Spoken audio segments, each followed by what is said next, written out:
What is going on, everybody? Here with another edition of College Football Showdown presented by Prime Sports World. Please like, share, and subscribe to the podcast here on Facebook, YouTube, and Twitch. And in case you missed us, you can catch us on all streaming platforms where podcasts can be heard. Here with my main man, Christian Simpson, hopefully joined by Matt James. I am your host, Israel Rivera. And Christian, what is going on with you today in the Man, great neighborhood of New York City, baby? man, I'm actually out here right now. So we're gonna do a show in the outskirts of New York City Oh man, today. you know what? Man, We're in the urban environment, baby. That's what I'm talking about, Izzy, man. Izzy, I We have a out little here. idea. Izzy, I have an idea to run by you. I say you come out here because you owe your brother a visit. You know what I'm saying? You owe your brother a visit and bring nephew with you. And I say we do the show out here together. Let everybody see us together. Man, that'd be awesome. Actually, I would actually be keen to doing that. I love to do that. Man, Actually, I ain't let's gonna do lie. it. My son loves it. My son wants been wanting to go to New York City. So I think we might make that happen here in Yeah, the we near just might have future. to, but man, it's week 10 of college football. It just seems like yesterday you and I were talking about Colorado, TCU, LSU, Florida State, and here we are in Statement November, as I like to call it. Definitely statement November. And there were some statements made last week, man. As we get into the show, man, let's just get right to it, man. Look, down the theme for this one right here is down goes Oklahoma. Down goes Oklahoma. Like down goes Frazier. Because look, man, nobody saw that coming with a backup quarterback in Jason Bean, albeit he really didn't play well. It was the running game that took over. But number 6, Oklahoma, pretty much saw their college football playoff chances kind of go down the drain a little bit there as they lose to unranked Kansas there on the road in Lawrence. And yeah, Jason Bean was the backup, 15 to 32, 218, two interceptions. Really didn't play that well, but it was the running game for Kansas that really took over. That running game had, 41 carries for 225 yards as a whole. Devin Neal, 25 carries, 112 yards, a touchdown. Jason Bean did some things on the ground with a touchdown. Daniel Hishaw had 2 touchdowns on the ground. And honestly, it wasn't Dylan Gabriel's best game. It wasn't Oklahoma's best game throwing the football. They did run the football quite effectively as I expected against Oklahoma, against Kansas. But yeah, Oklahoma just couldn't stop the run game in this game. Yeah, and I think that was my biggest takeaway from this one. Kansas winning the trenches. We talk about this all the time. Is he controlling the line of scrimmage and dominating the trenches on both sides of the Mm-hmm. football? And that's exactly what we saw. And they didn't need Jason Dean to take this game over. They just needed him to kind of control things, Yeah, and absolutely. the running game took everything over. I mean, Oklahoma was exposed in this game. If we're being real, Oklahoma should have 2 losses because they should have lost to Texas and Red River a couple weeks ago. Yeah, no, absolutely. And Kansas, big last drive, converted a big fourth down, scored late, and pretty much that was all she wrote for Oklahoma on that last drive. And it was pretty much swinging that way the whole game. Yeah, Oklahoma did come out and scored 21 in the second quarter. It was 17-21. They had the lead, but it felt like a game that whoever had the last possession with some time on the clock was going to win the game. That's just the way that both teams were moving the football on each right. other. And Kansas really, Exactly. really Exactly. was the one that took it over late. So shout out to Kansas winning Lance Leopold with a big win. And definitely, man, he's turned that program around for what it was. He From really years had, past. yeah, he really has. And remember, so many programs had the chance to really to hire him, and they all passed up on him. Kansas, they hit jackpot with him. He came in and he's got this program believing that they can go out there and play against anybody. It doesn't matter the opponent. Kansas just isn't that basketball school that we're accustomed to seeing. They're starting to become a football school now. No, absolutely, absolutely. They're starting to be both. Just like Duke is starting to be both, and UNC starting to be both as well. Yeah. Next takeaway: number 8, Oregon dominated number 13 Utah and Salt Lake City, 35-6. I know that was one of your games of the week. It was. On your website. And man, this game was, Bo Nix, man, has like really, really, he's probably if not the best, one of the best quarterbacks in college football. 24-31, 248 yards, 2 touchdowns, had complete control. Bryson Barnes on the other side, from having a good game against USC to having a bad game against that defense in Oregon. I mean, it seems like Oregon's defense steps up to the occasion when they really, really have to. And Bucky Irvin ran the ball really hard, 14 carries, 83 yards, a big touchdown there early on. But yeah, Oregon really, they really, really, brought it defensively, and they really controlled the game with Bo Nix, and pretty much the whole game from start to finish. Yeah, they really did. And Oregon played angry football. Look at how Mm-hmm. downhill they got, establishing Bucky Irving. And it just seemed like anything Oregon wanted, they got. Those receivers were making plays, Troy Franklin, the tight ends were making plays. But I just look at this defense and how one dimensional they made Utah last weekend. This is a huge win for them on the road to go into Salt Lake City, which is the toughest place, which is a pretty tough place in the country to go to. And they just went in there and they absolutely silenced that crowd. And that's always key when you're going into a hostile environment. Take the crowd out of the football game. That's exactly what they did, man. To me, this is the best win that I saw last week, or was it? I think I This is a have pretty more good thoughts win on for another Oregon. win, but this is a great win for Oregon. Look, Oregon, they play hard, and I think this is the best win under Dan Lanning.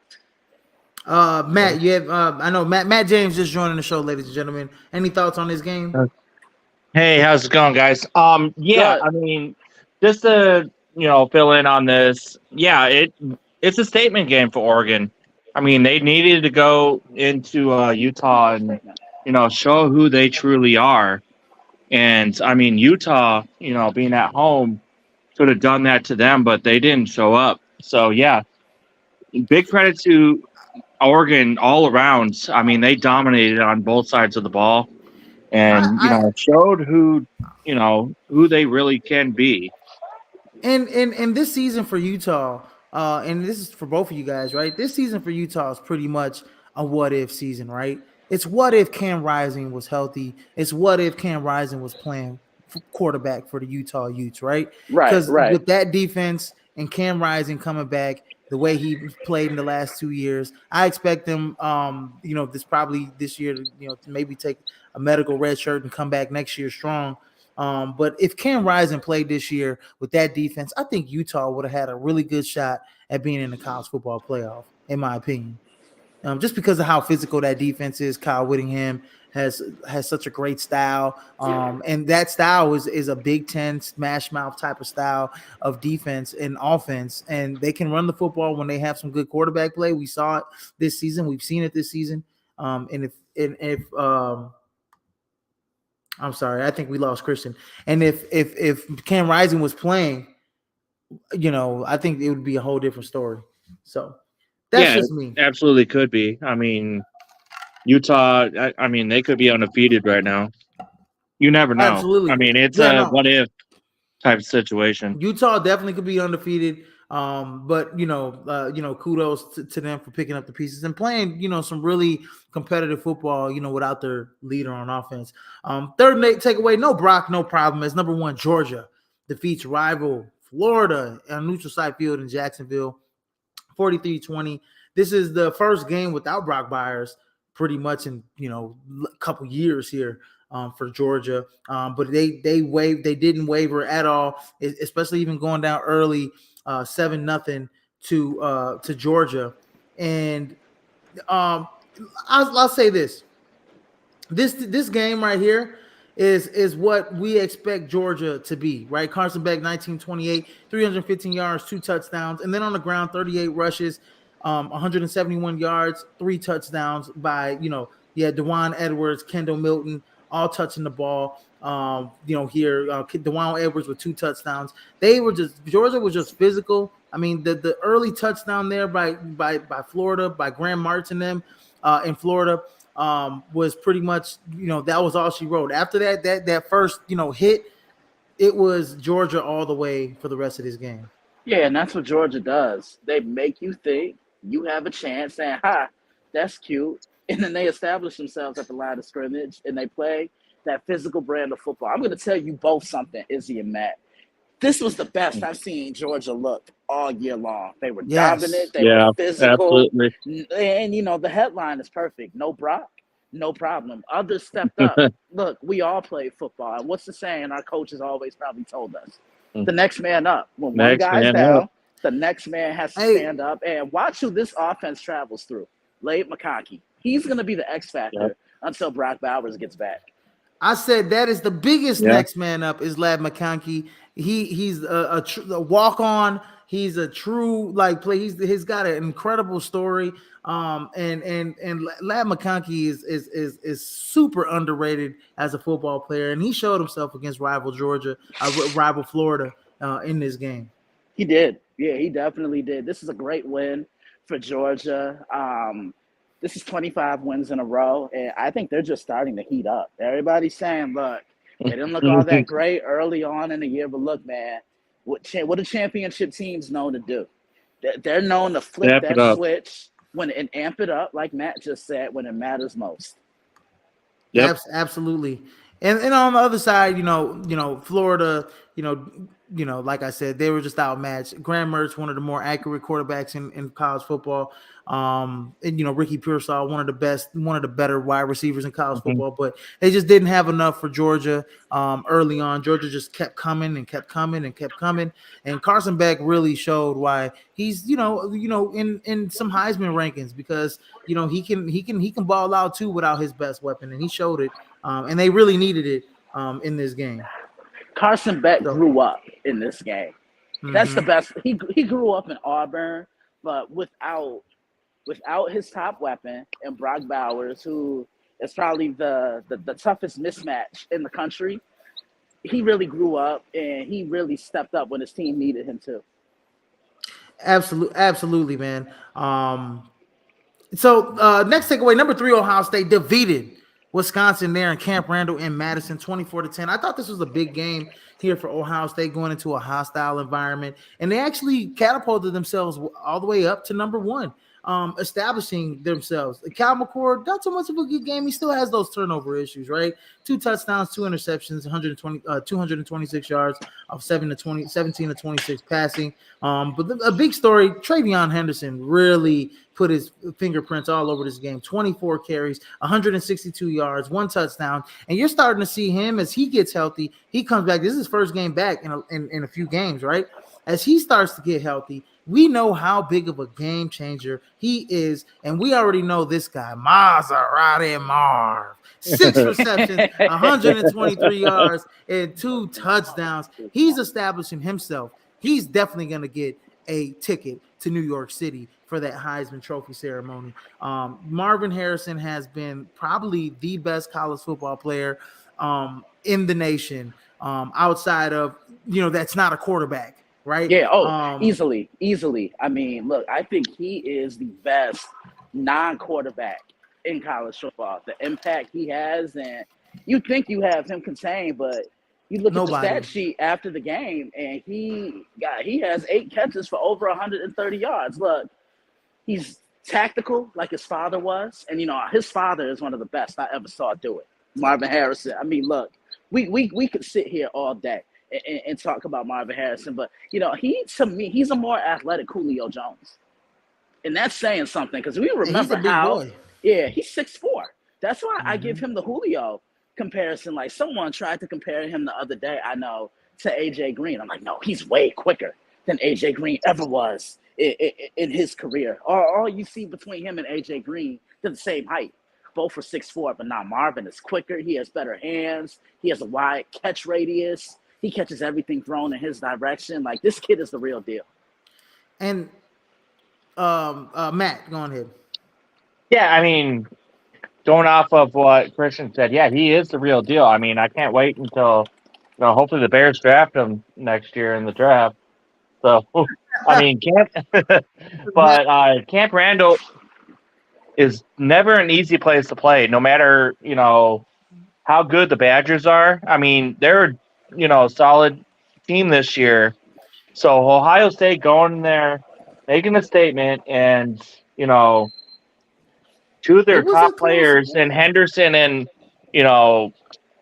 Harrison doing their thing, It getting was a them close out there game with a for. victory.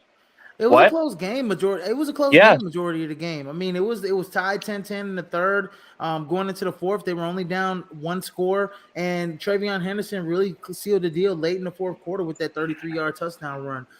Yeah. I mean, One kudos thing, to Wisconsin's defense on keeping it as close as they can.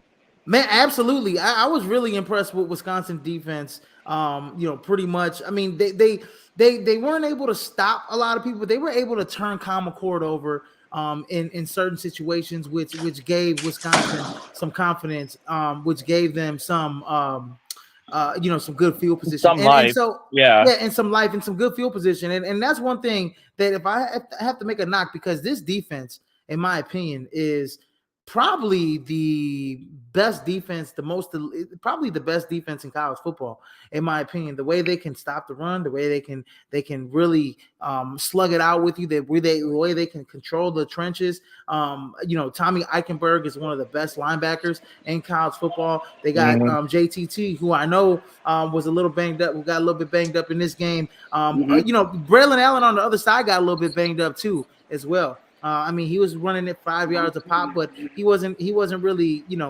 killing Ohio State. He's the best running back in the Big Ten, in my opinion. But this defense is elite. I think this defense can compete with the likes of Georgia, with the likes of Florida State. They're probably better than those teams, in my opinion, defensively this season. And I think that when you look at Ohio State, the only knock is can Kyle McCord keep those turnovers down? Yeah, I think That's they. Yeah. Yeah, I think that's the that's his only thing thing. that's the only thing that's hindering them right now. And we knew this was going to be a different Ohio State team this year. We knew C.J. Stroud wasn't walking through that door, and we knew we weren't going to see the same type of offensive production that we've seen in years past with Ohio State. They've become a team where they've had to grind games out, run the football, control the clock.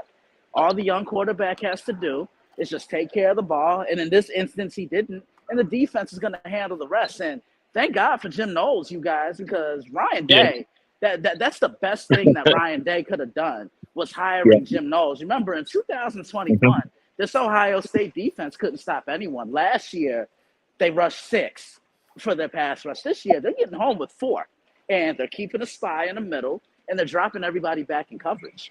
Mm-hmm. Yeah, no, and it's just with Kyle McCord, I know he's completing 64% of his passes. As in college, I want him to complete a little higher, right? I want him. It's college, man. I mean, Yeah. the windows are wider. You got Maserati Marv out there. I want him to complete somewhere upwards of 68, 70% of his passes, in my opinion. I think he can do it. I think he has the talent to do it. And it was only his third interception. He only has 3 interceptions on the year. But it's just, the quarterback play, it just has to be consistent. I mean, when you're inefficient, I know this game, 17 to 26, but when you're inefficient, like against Penn State, when you're 22 or 35, when you're against Notre Dame, you're 21 or 37 against the elite teams in college football. And those are 2 elite teams that I just mentioned with great defenses. When you get into the college football playoff, you're going to see Georgia, you're going to see Florida State. Can you be efficient? Can you complete passes and not turn the ball over in clutch spots? And that's where I'm at with Kyle McCord. But I think that this offense, as they get healthier, run the football with Trey Henderson, Mayan Williams, those guys. I think this team is on its way to possibly winning a national championship just because of how stout the defense is week in and week out. Yeah, but Yeah. again, Absolutely. Kyle McCord is going to have to make big throws, and until he can show that, that's the only thing I think that's Mm-hmm. keeping them back from bringing back another natty to Columbus. Absolutely, absolutely. So that wraps up week 9, man. And we had our first week of the college football playoff rankings. This college football playoff top 25 here. First edition of this here. Number 1, like I said, Ohio State shot up to number 1. The top 4 teams, number 1 Ohio State, number 2 Georgia, number 3 Michigan as they move down. Michigan Michigan hasn't played anybody. I mean, they've had more. I think they've been in the news more for, other things other than playing football, because football wise, they've been taking care of business, beating everybody that they needed to beat, but they haven't. And you can only play who's in front of you, right? but I just wish Michigan would have had a better non-conference schedule. I think them having a cakewalk of a schedule, in my opinion, is going to hurt them when it comes down to big games that are the big games that are going to come down to it when they play Ohio State. If I had to pick, who's going to win between Ohio State and Michigan, I'm leaning a little bit towards Ohio State this year. I know they still got to play number 11 Penn State, and they got to play Ohio State always at the end of the year. Those are going to be two tough games. I think they can handle Penn State, but it's the Ohio State game at the end of the year. So Michigan moving down to number 3, I feel that a lot. And then at number 4, Florida State, they're just taking care of business in the ACC as the most dominant team in the ACC. Yeah, and just to elaborate what you said about Michigan, look, yeah, you could talk about who they played all you want and all the distractions off the field, but this has been the most complete team in the country. J.J. McCarthy, this is the best I've ever seen him look. They have a healthy Blake Corum, and you see the difference that Blake makes when he's on the field. I mean, he's such a difference maker. You get what I'm saying? And look, I said it all after the college football playoff game last year against TCU, and I'll still say it here again. If Blake Corum doesn't go down, I think Michigan wins that game against TCU. They really missed his presence, and TCU forced Michigan out their box, which was to get them to be a team that gets into a shootout, and they couldn't do it. But yeah, Michigan's been the most complete. They're potent on offense. They're dominant on defense. They've been well coached this year. I mean, I can make a case for them being number 1. Yeah, but I mean, they just haven't played anybody, Christian. I just don't. They haven't played anybody. I just don't. I don't believe in that team right now. I mean, like at this moment, I think they can squeak past Penn State, but it's gonna hurt them, when they play the likes of Ohio State, I think. And I'm not sure if that, I know the schedules come out a little earlier than usual, earlier always. But at the same time, it's like I wish they would have had a better non-conference schedule besides playing teams like Bowling Green or whoever the hell they played. They played East Carolina and UNLV, and they smashed them all. Only letting them score a total combined of 16 points while they scored 96 points on them. You know what I mean? Where they're plus 80. You feel me? But when they got it's like they play Indiana and they play already Michigan State, and they're on that side of the conference, right? The weaker side of the conference. So that's just me. At number 5, we got Washington. Big game against USC this weekend. And then at number 6, we got Oregon. 7, Texas. 8, Alabama. 9, Oklahoma. 10, Ole Miss. And then we got number 11, Penn State. 12, Mizzou. 13, Louisville, as they move up a couple as they got lead. This is the first thing in the playoff. This is not the AP. And then number 14, LSU in the first edition of the college football playoff. And then we got number 15, Notre Dame. 16, Oregon State. 17, coming in at 17, we got Tennessee. 18, Utah. Number 19 is UCLA. And rounding out the top 20 of the college football playoff is USC. And then rounding out the top 25, we got Kansas at 21, Oklahoma State at 22, Kansas State at 23, Tulane at 24, and Air Force at number 25, ladies and gentlemen.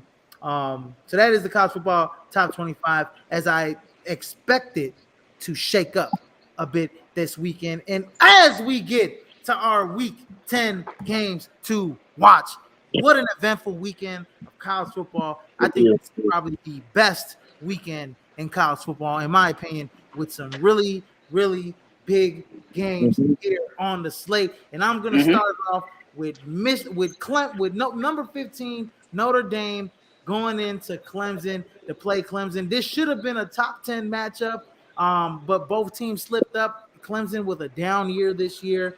How do you see this one shaking out between number 15 Notre Dame and Clemson there in Memorial Stadium? I like Notre Dame here. I just think across the board they have too much. They have the edge at quarterback because Cade Klubnik is going through that learning curve right now. So that's number 1. Number 2, Audric Estime, I think, is going to punch Clemson's front in the mouth. They're going to feed him the ball. He's going to run the ball down their throat until they can stop it. And I think this Notre Dame defense, they come away with a turnover or 2. They're going to bottle up Will Shipley. They're going to dare Cade Klubnik to beat them. I like Notre Dame on the road. Absolutely, man. I'm not biased here, ladies and gentlemen. By the way, uh, I believe you know what Notre Dame's loss to Ohio State was heartbreaking, and then I think they overlooked Louisville because they were looking to get the revenge on USC, and they lost at Louisville to a tough Louisville team. 33-20. Those two losses, you scrape them. Notre Dame's in the college football playoff. Let's just say it how it is, right? Audric Hmm. Estime is probably the best, the best running back in college football this season. He has been an absolute force this season. Sam Hartman has played tremendously well for Notre Dame. I mean, he's really been the difference. And I wish Sam Hartman would have played for Notre Dame, the last couple years, right? I wish he would have transferred to Notre Dame, 2 years ago, because I think I want to see him another year in this offense next year, but we're not going to. And I do believe that Notre Dame, just with their defense, they have one of the best secondaries in college football. Cade Klubnik, like you said, is learning curve. And the help of Will Shipley. I know he had a hard hit last week. Hmm. I really pray for that guy. So hopefully he's all doing well. But I just think Notre Dame's just too much. Yeah, yeah, I definitely agree with that. Notre Dame's too Yeah, much. Matt, what do you think? yeah, absolutely. I agree with both of you. I mean, Notre Dame with their defense, they need to make a statement this game. Going on the road in a tougher environment that it has been used to winning, and they're dealing with adversity themselves, and they can, go and hit them in the mouth, and they have the opportunity to continue their surge, and the defense can do that, and that's where they should win this game at least by 2 or 3 touchdowns. I expect them to win by a couple touchdowns as well in this game. Next game we got on the slate, we got number 23 Kansas State going into number 7 Texas. As this is another ranked matchup here in the Big 10, Big 12. Here we got Quinn Ewers versus Will Howard, two of the best Big 12 quarterbacks here in the conference. How do you see this one shaking out? Both teams coming. Kansas State coming off of a 3-game win streak, and then Texas coming off of 2 straight wins against Houston and BYU. Well, here's an interesting fact. I previewed this game on the site on Tuesday. Um, here's an interesting fact. Coach Chris Killman has beat every team in the Big 12 except for one. Do you know who that one team is that he's yet to defeat? The University of Texas. Yeah, the University of Texas. And Quinn Ewers is actually out this game. I think Malik Murphy is the starting quarterback Yes, for you are right Texas. about that. Yeah, You are right about so that. yeah, and I mean, look, he didn't look bad, but he didn't look necessarily the greatest in his opening game. But when I look at Kansas State, man, they can run the ball. Will Howard gives them add a different dimension and added element to this offense, and defensively, they can punch you in the mouth. In Texas, both these teams are great when it comes to stopping the run, but Texas is the best when it comes to stopping the run. And watch out for DJ Giddens of Kansas State. He's the most versatile running back in the Big 12 because he can run the ball in between the tackles. He can bounce it outside, but he can also catch the ball as a receiver. So he's a threat in the passing game is why I think it comes down to which team can limit the other team's ground attack and which quarterback just connects on better plays and which team is more downhill in the trenches. And I think that's going to be Texas, but they're going to have to earn this one. Absolutely. Matt, what do you think about this game? Yeah, I mean, I agree with you. It's down to the trenches, and both running backs, I mean, they're going to have their work for them tomorrow. But, this one's going to be close. I'm going to give it to Kansas State and give me them, on the last drive to score the touchdown to win this by 4. Interesting fact, right? Kansas State boasts the best scoring defense in the Big 12. They're a stout defense in this conference. I think with Malik Murphy, who had he had 2 touchdowns, but he also had 2 turnovers as well. I think can't do that against Kansas State. I think Kansas State goes into Texas and shocks them. This could be an upset of the week special here this Uh-oh. weekend. But I have another team as my upset of the week coming up here. Is number 5 Washington goes into sunny Southern California to play those number 20 Trojans. You have Michael Penix Jr. versus Caleb Williams, and actually USC coming off another close win to Cal, which when you look at the talent discrepancy, you're wondering why the hell they only beat them by 1 point, 49-50. But how do you guys see this one shaking out between Washington and USC? I'll just say this. If California can move the ball on USC, what makes you think Washington won't? I just think Washington has too much. I trust them a little bit more.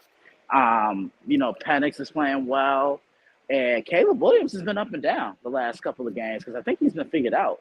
I'm taking Washington on the road, and a couple of weeks ago, when I saw this game on the schedule, I was thinking that game day will potentially be at in California, but USC lost a couple of games, and that kind of ruined the matchup. That took the luster away from the matchup. Absolutely. Matt, what do you think? I think we lost them, Izzy. Oh, we lost Matt? Yeah, you know what? Oh, Matt, what do you think? There he is. Matt, there we go. Sorry, guys. I lost the connection there. Yeah, as I said before, and I have Penix Jr., as my Heisman favorite for a while here. And I think he's going to take over here. And this is his show. And he's going to go into LA and show them who he truly is against, a suspect USC defense at times. And he's going to, smack them in the mouth and win this by at least 10 points.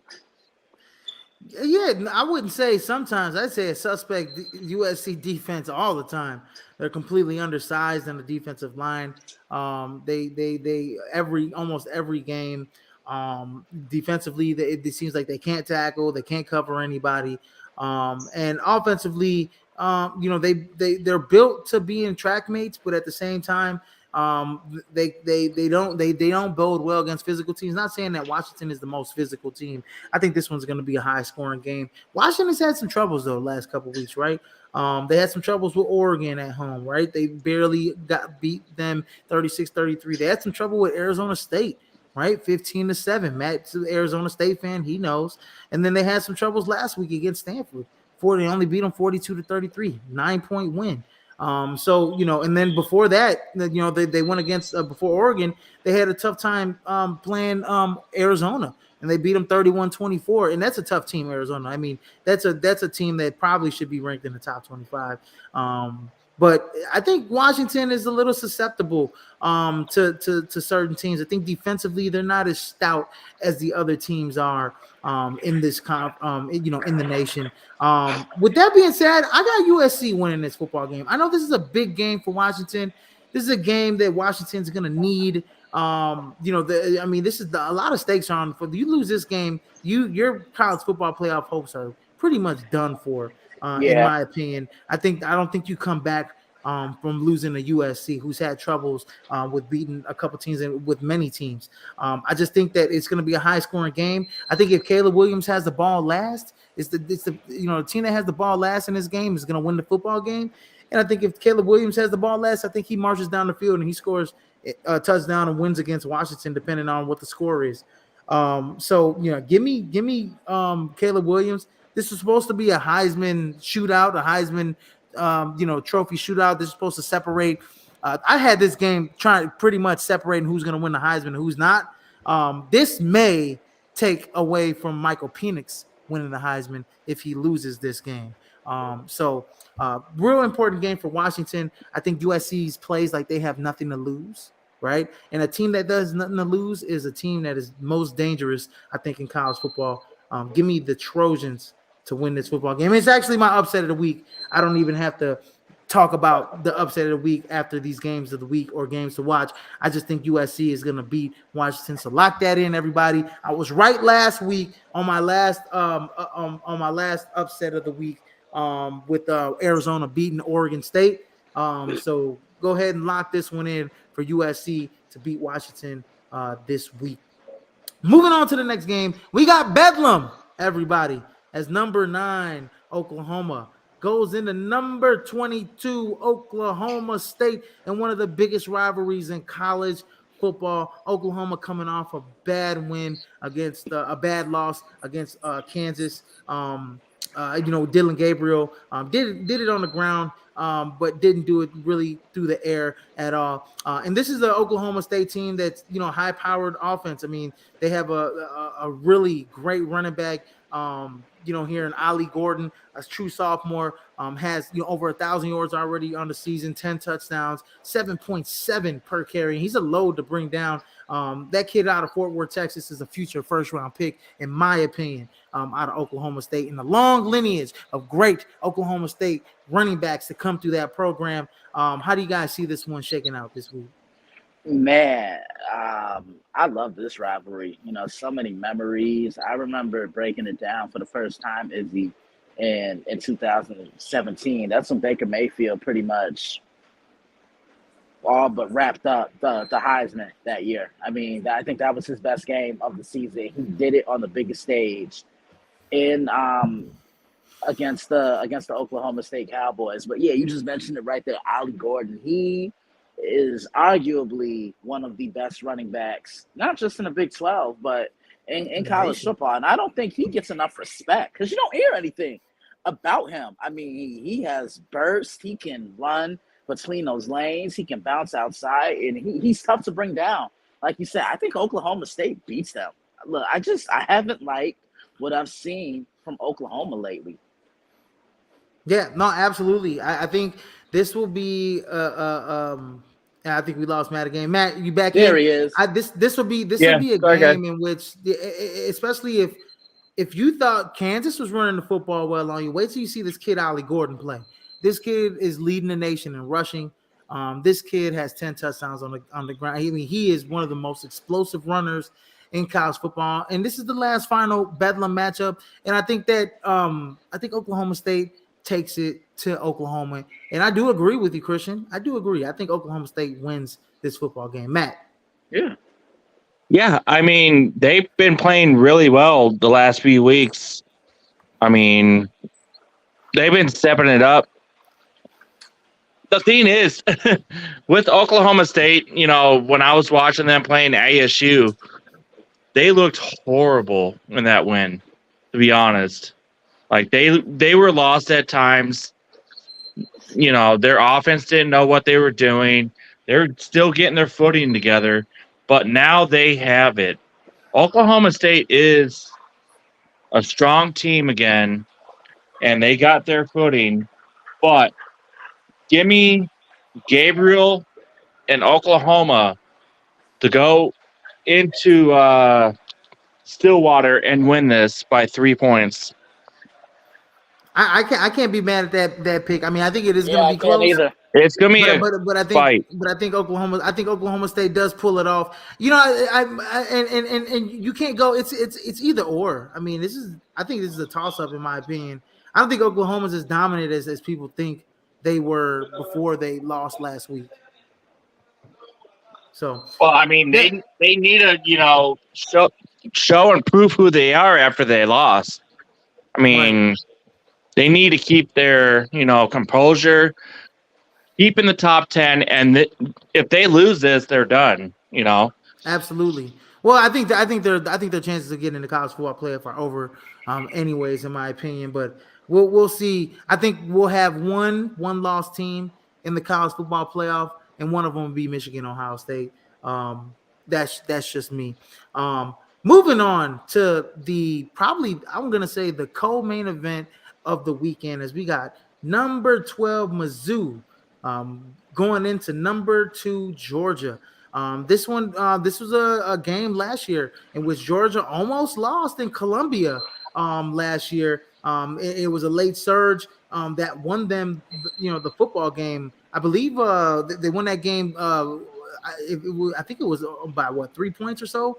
Can't remember how they won. I had to look at the schedule, but this is a big game here for the Georgia Bulldogs. We just mentioned Carson Beck. We just mentioned not having Brock Bowers. And them playing well. This past week against Florida. And last year they beat Missouri in Missouri 26-22 on 4 points. I think Stetson Bennett, I believe, was what was the one was the culprit there in leading that drive, if I'm not mistaken, last season. Because I remember watching that game last season. I was like, oh, it's about to happen. Yeah, Stetson Bennett led him, and Dawan Edwards scored the 1-yard touchdown run at the goal line. And then the defense, that historic defense, was the one that closed it out for Georgia. But this game, I mean, this is a clash of Carson Beck, who's emerged as one of the better quarterbacks in the nation, going against Missouri's quarterback, who's very good, in Brady Cook. Over 2,200 yards, 15 touchdowns, 3 interceptions. He's looked absolutely amazing for Missouri. How do you guys see this one playing out this week? I like Georgia. For Missouri to win, to beat Georgia, you're not going to beat them kicking field goals. You're not going to beat them with 3 each and every time. When you're in that red zone, you got to capitalize. I think that's going to be the key from Missouri. But Georgia, I think they needed a game like what we saw last week against Florida. I'm taking the Bulldogs at home. That winning streak will be 26 in a row after tomorrow. Matt, what do you think about this? I'm going to keep this short and sweet. Mizzou had a hell of a season, and they're running into a Bulldog that is ready for the college football playoff. And they're going into their home, too. I mean, congrats to Mizzou. They've been, above and beyond what, some of us thought they were going to be. Mm-hmm. And they've done really well. They could put up, a fight for a little while, but Georgia, they're going to stop them. Then they're going to, keep their foot on their throat like they normally do. And they're going to win this by at least 4 touchdowns. This is 4 touchdowns. Woo! This is a big game for the SEC East. Whoever wins this game pretty much takes command of the SEC East when it comes to the SEC championship game.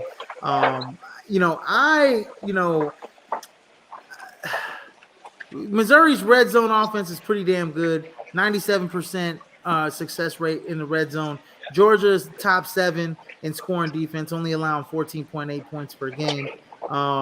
They can get after the quarterback. I think, if Missouri to win, they have to be able to protect Brady Cook. He can really fling it. He has 300 yards, over 300 yards in 4 of his last 6 games. He's one of the premier quarterbacks in the nation, or going to be one of the premier quarterbacks in the nation. And he might get his name called in the draft. I think he comes back another year, but he might be one of the top quarterbacks taken next season if he does come back to college to play college football. I do think in this game, I think that they are going to have to be physical. They are going to have to be more physical than Georgia. I don't see it.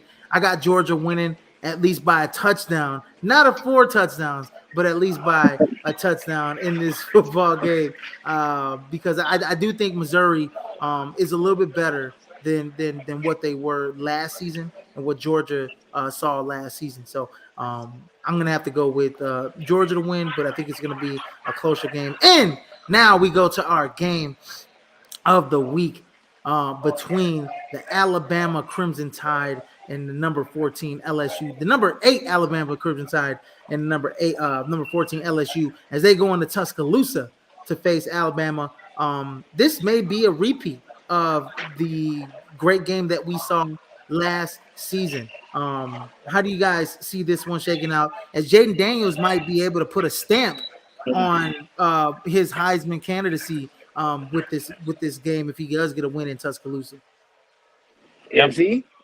Matt, I'm here you Yes, for already it. sir. know. You already know what's coming. Look on my count. Izzy, you get One. a chance. Look.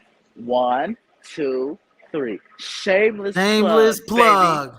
Shameless plug. Look, this LSU offense has been the best in the country. I mean, they went Absolutely. from 34 points per game last year to 47 this year, and it's because of the improved play of one guy, and that's Jaden Daniels. I mean, he's not throwing bombs.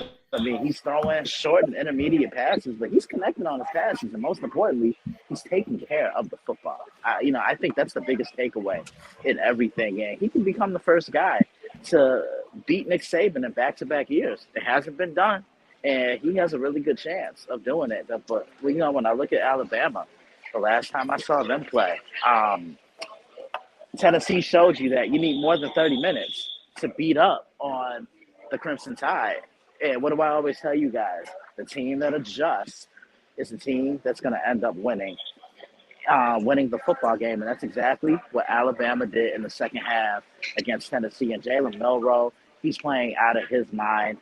Man, I can't wait to see this one. I can't wait to see what this Alabama defense does against Jaden Daniels. I preview this one tomorrow. Be on the lookout.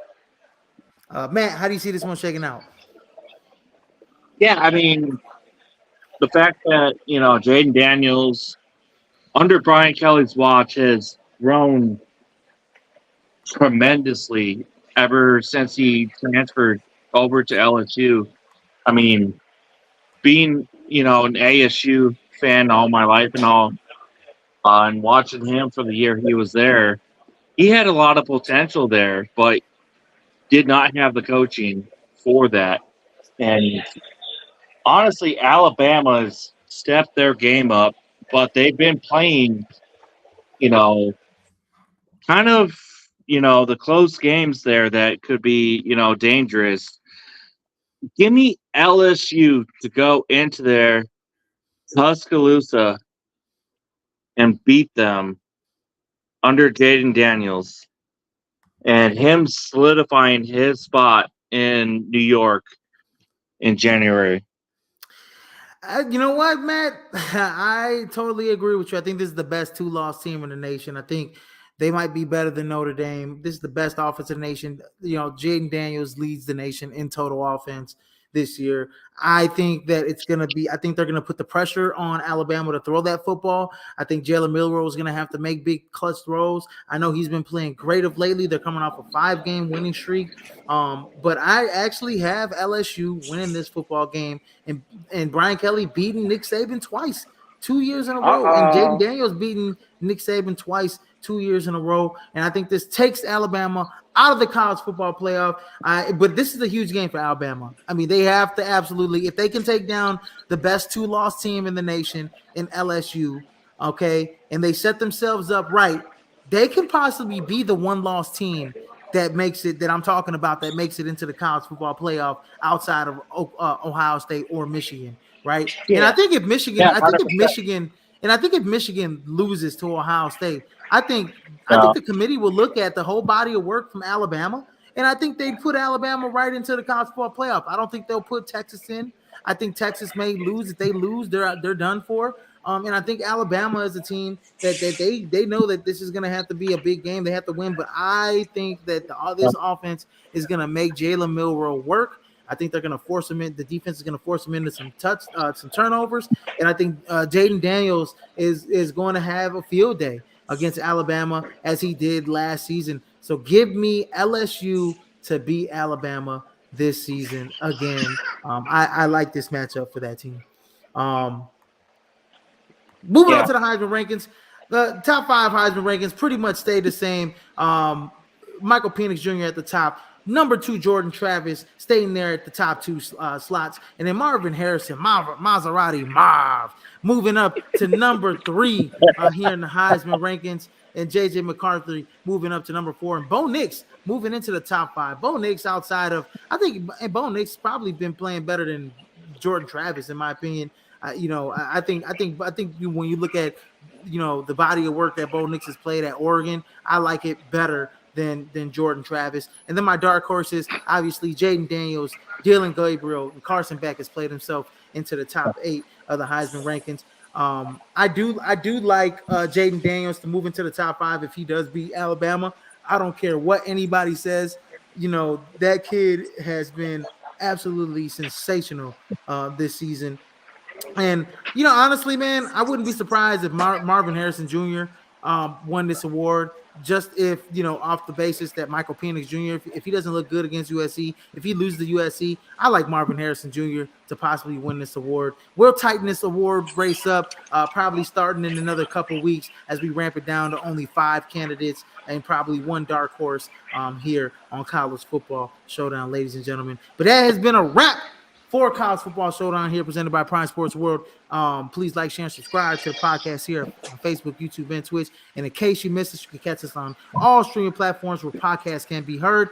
And also, don't forget to check out Christian's preview of number 14 LSU and number 8 Alabama as he drops that an hour before kickoff here. And I will put the link up there at the dailyblitz.blog here for you all to see because, man, he is tremendous with his work, ladies and gentlemen. So you guys don't want to miss that hot content here by my main man, Christian Simpson. But I am your host, Israel Rivera. There's Matt James. And there goes Christian Simpson from the dailyblitz.blog, ladies and gentlemen. And until I see you, and in case I miss you, good afternoon, good evening, and good night, ladies and gentlemen. And as I like to add at the end of every show, holla at your boy. Holla at your boy, and sayonara, suckers. Until next time, baby. Catch David and TJ tomorrow on the crossover as they bring that NBA hot content coming up tomorrow, talking about the James Harden trade and the in-season tournament play. You guys all don't want to miss that. But have a good evening, ladies and gentlemen, as Israel Rivera and everybody else signs off here on College Football Showdown. Until next Friday, ladies and gentlemen, peace out. Peace.